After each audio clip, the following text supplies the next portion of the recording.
Hi, it's Linda with CreativePLR.com.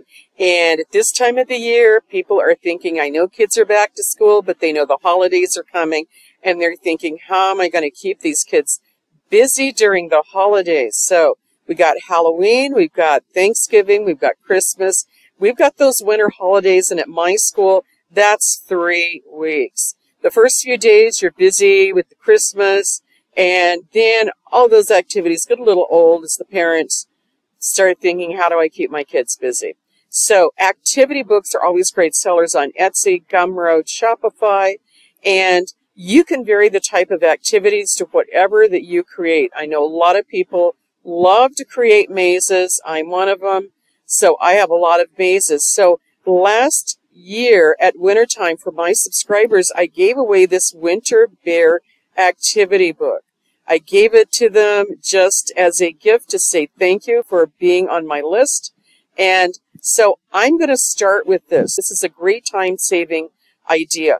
Once you have one done, you have a template or a model for the others. You don't have to keep starting from scratch.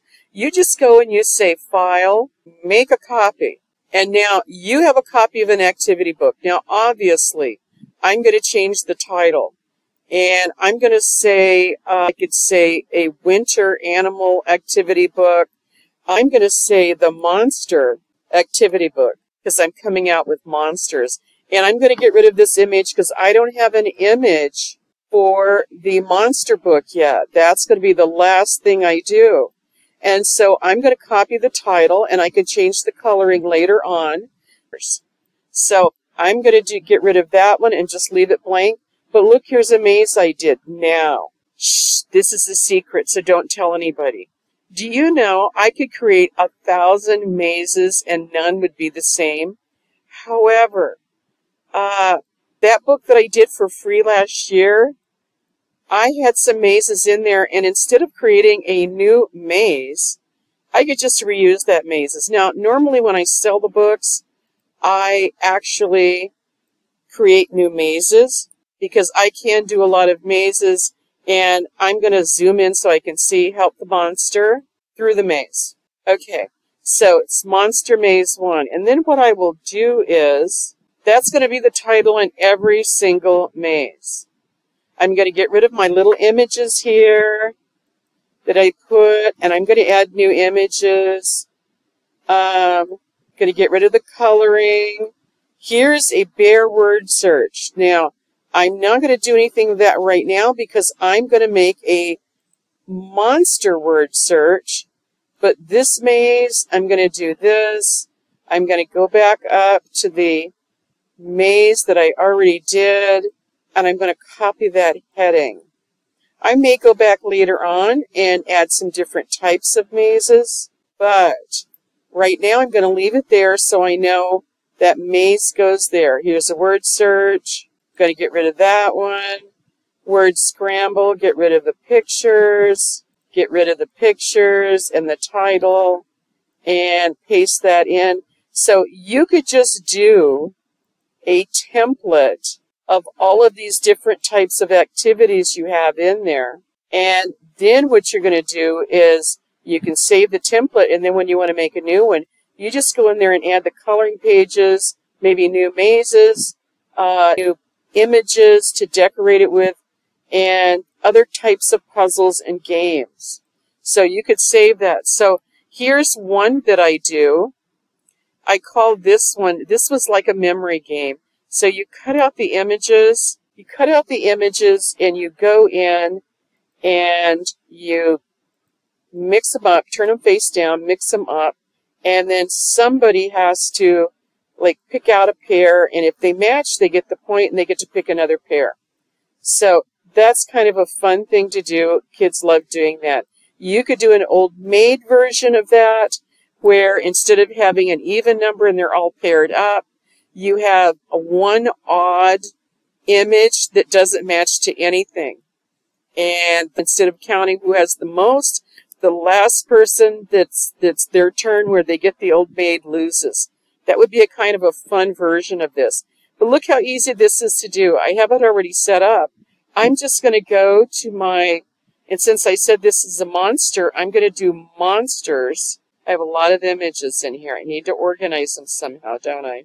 So here's my monsters, and I'm just going to plop them in there. Look, and you can just go through, and what you can do is you can make one page of these, and since we want 2 of each, it's easier to do one page. Some of them are crying. That really makes me sad. Look at that. Look how sad that guy is. Here's Mom with her baby, and here's the scared one, that one. So instead of doing 2 pages, you could do just 1 page, and then you copy it. And then the instructions are still there. Now, I would go through, and of course, I have to change Bear's theme to Monster themed. And then I would look and make sure, wherever I said Bear, I want to change it to Monster. To match the player with the most pair at the end is scored the winner. You would change that. Maybe you could add another page for variations. You could have different variations of that. That works great. Here is another maze. Oh, I like that. You want to copy and paste wherever you can. And then find the words and get rid of the images. You're going to come up with words. What kind of words could you come up with? How many words can you make from this saying, "Do not wake a sleeping bear"? Let's see. I don't know what kind of a saying. I wonder if my friend Chat can help me. Chat, what is a saying? Let's say short, or he's going to give me 2 sentences. Short saying about monsters for kids. Can you make it shorter? Monsters are friends, not so tall. That's kind of cute. I like that. And so we would just cut and paste this over here. And where it says, "Do not wake a sleeping bear," we're going to say, "Monsters are friends, not so tall." And then we're going to go back over to Chat. And we're going to say, "Can you find me 100, that may be a challenge in itself, 100 English words made up from letters in this saying?" The words need to be found in an English dictionary. Otherwise, he makes up words. They're not English words. They're no words. He just makes them up. And so he's thinking, okay, so when students tell me I made an error, but I'm fixing it, I'm always excited. And you're not going to change this, but those words that he's giving you, you are going to add to the solutions. Now, there's lots of ways to make bingo cards, because I like putting the bingo cards and the calling cards are just the same way as the game I just made. You're going to put them in, make them smaller, and then you want to make sure they have a line around them. Now, I'm going to give you another tip on this. What I do, if you are using images that don't have master resale rights, and you want to sell this to someone else that may want to resell that, then if you don't have master resale rights, what you need to do is, when you're done, you make a copy of this so that the images, they call it a flattened PDF, and you have to sell it as a flattened PDF. So see how I can take that image and I can blow it up and I can use it? I sell master resale rights on these image packages, and so you wouldn't have to worry about that. You can just do that.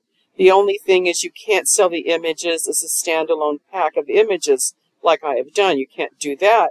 But you can sell them in the products that you use. That would work great. So that's the way you're going to do those. And then you're going to make your calling cards, and then your solutions down here, we're going to get rid of that. And then all the solutions, and here's going to be the words that we made out of that saying, and how many words did you find? Now, always understand that it doesn't matter how many words that you tell people to make. They may come up with a word that's not in your solution. In fact, that's sometimes very likely. Okay, so you want to have for every game or activity that you include there, and there are so many more different ideas than I've given you.